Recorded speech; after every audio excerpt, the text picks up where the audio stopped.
Alrighty, so welcome to week 9 in CIT93 JavaScript. Alright, so this week marks the halfway point of the semester. And for us in this class, it also marks the point of the semester where things start to change. And I'm looking at the schedule you have this week. And so in this week, we have a code along for Monday, but we don't have one for Thursday. Okay, you do have a discussion, a code discussion about the all-important topic of form validation, and I give you a couple of choices there. And then the solution, as before, try it on your own. If you need a solution, check it out. I think I don't code the web dev simplified solution because that's what his video is for. That's the other choice that you have. And then you start your adventure into building your decision app.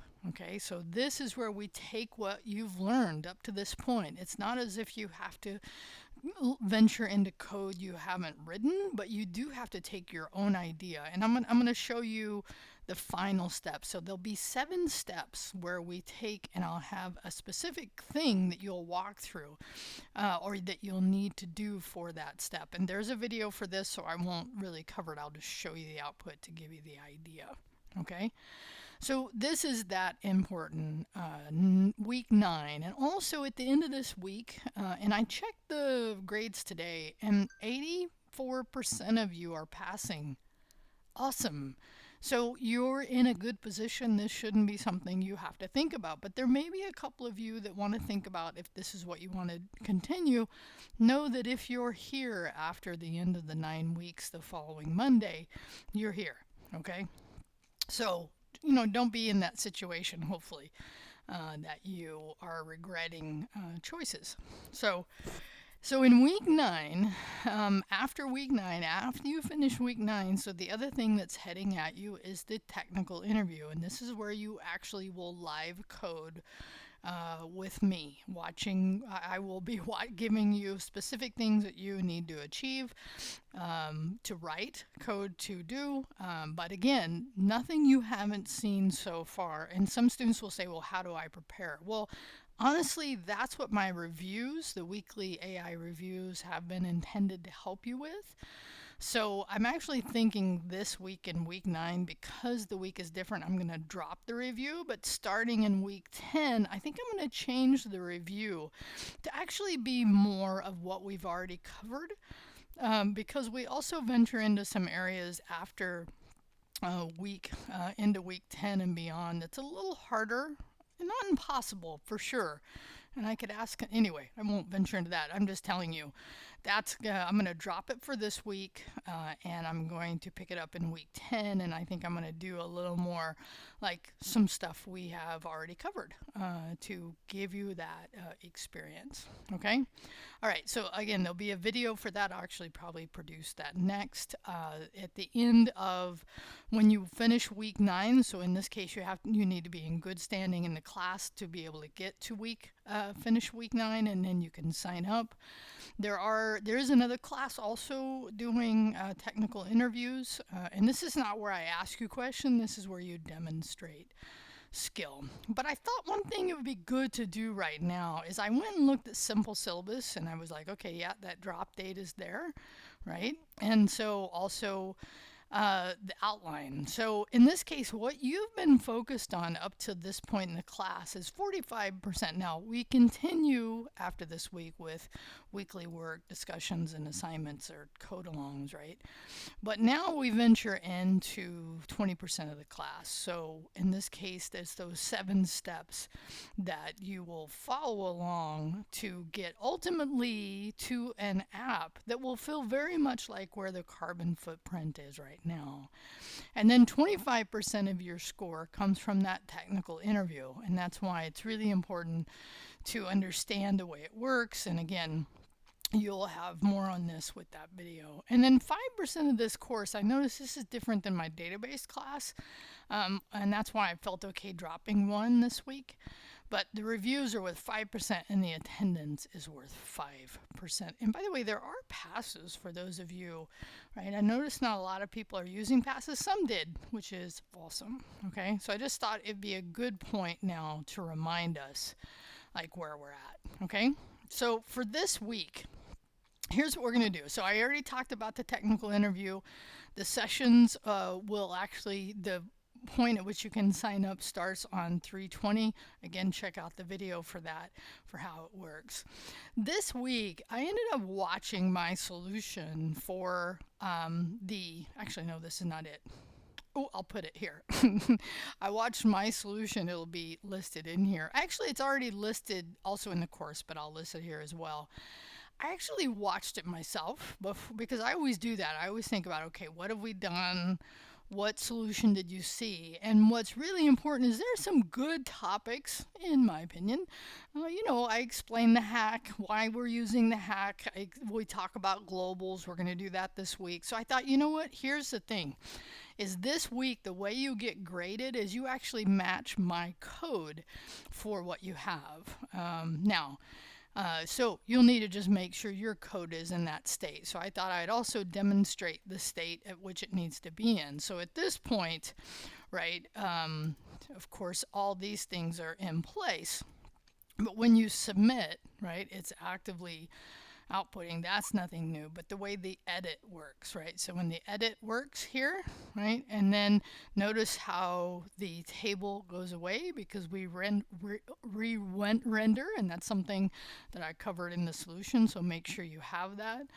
Right, and then the delete also gets rid of that. So make sure you don't, make sure your code and function matches mine, and that's what I will look for.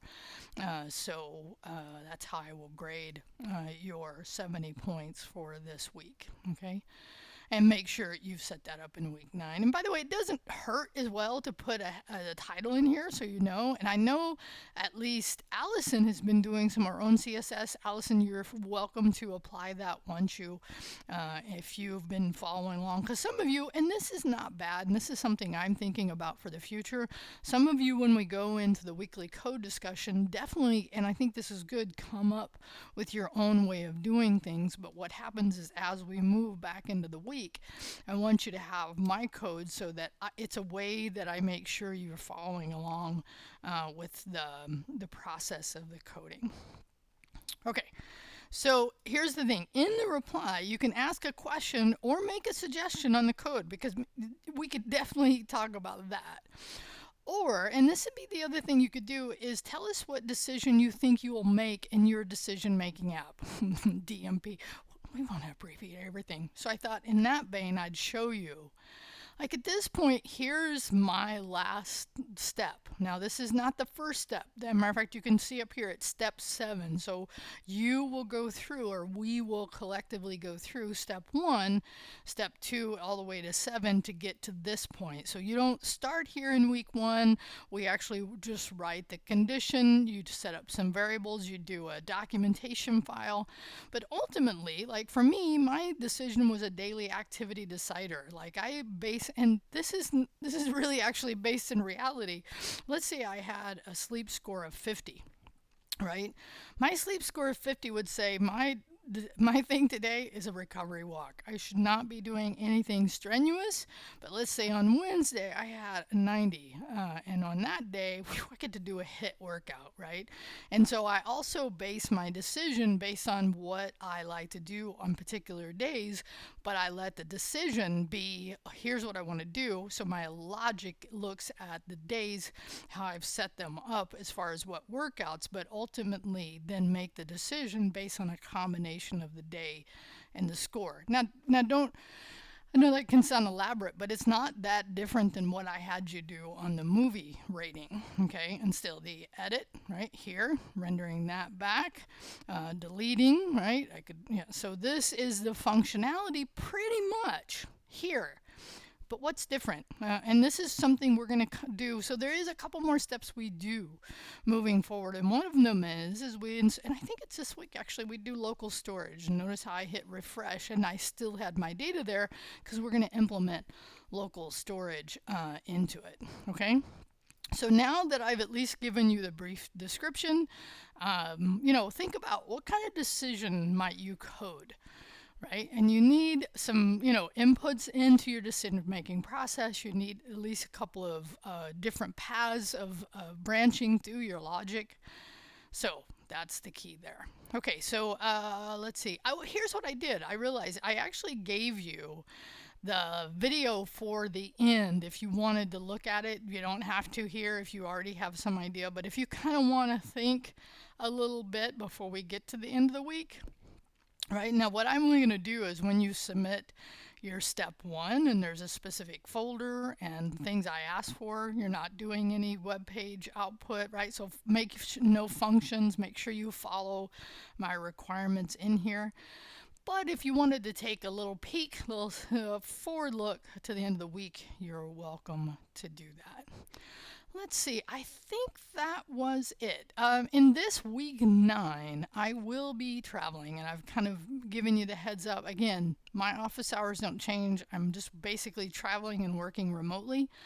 And again, if you need help, reach out during those times. Even if it's off that time, also reach out.